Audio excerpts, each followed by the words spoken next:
Okay.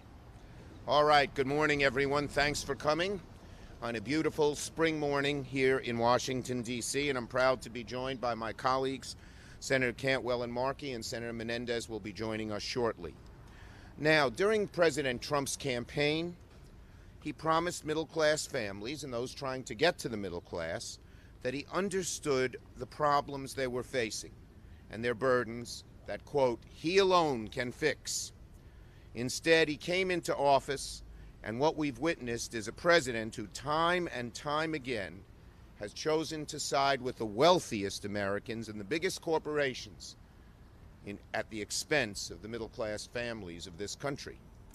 We've seen a president who, rather than work with Democrats in Congress to help the middle class, takes unilateral, reckless, partisan, and often not thought-out actions that actually do more harm than good to the very people he promised to help.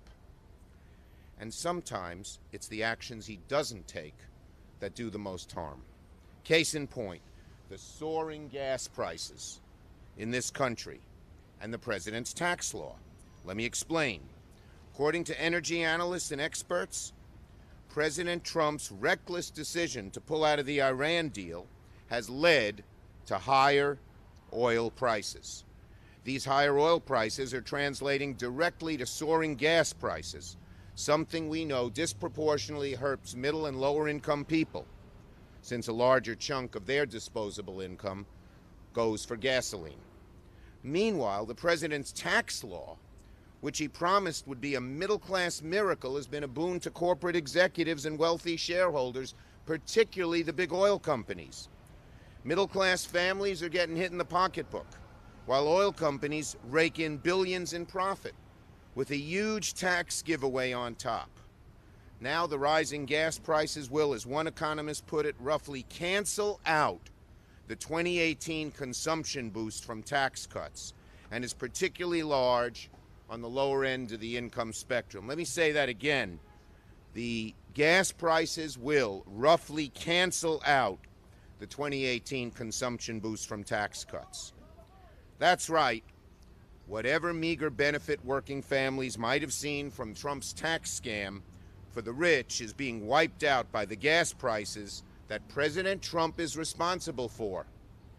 Fortunately, as my colleagues will explain, President Trump can take action today to help alleviate the pain at the pump for Americans. It's time for this president to stand up to OPEC on behalf of the forgotten man and woman he promised to remember. He's pallying around with the Saudis and UAE and all these other oil-rich countries. Why doesn't he ask them to lower their prices so that the prices at the pump can be lower? We haven't heard a peep from him on this subject. It's time for the president to buck his oil executive buddies who cash in when oil prices are high and stand up for working Americans. And remember, this is the same president who tweeted multiple times that President Obama was to blame for rising gas prices. So what is he going to do now that he's in charge? Nothing. Absolutely nothing. At least so far. Unfortunately, President Trump and his administration are clearly committed to helping pad the pocket of corporate executives and wealthy shareholders. They get huge tax breaks. Do the consumers see any of those breaks at the pumps? Nada, none, zero. In fact, prices go up. Why don't they use their tax breaks instead of bonuses for their shareholders and wealthy corporate executives to lower the price of gasoline? Mr. President Trump. But, so, there might as well be a bright orange E for empty plastered to the top of President Trump's Twitter account to symbolize the empty rhetoric when it comes to actually making things better for the middle class. I hope, for the sake of the country, for the sake of average Americans, the president heeds our calls, takes responsibility for the damage he's done to the middle class, and takes immediate action to remedy this. Senator Cantwell. Oh, here, just in case you needed some proof. Final price of gas under Obama, $2.36. Current price for gas under Trump, $2.92.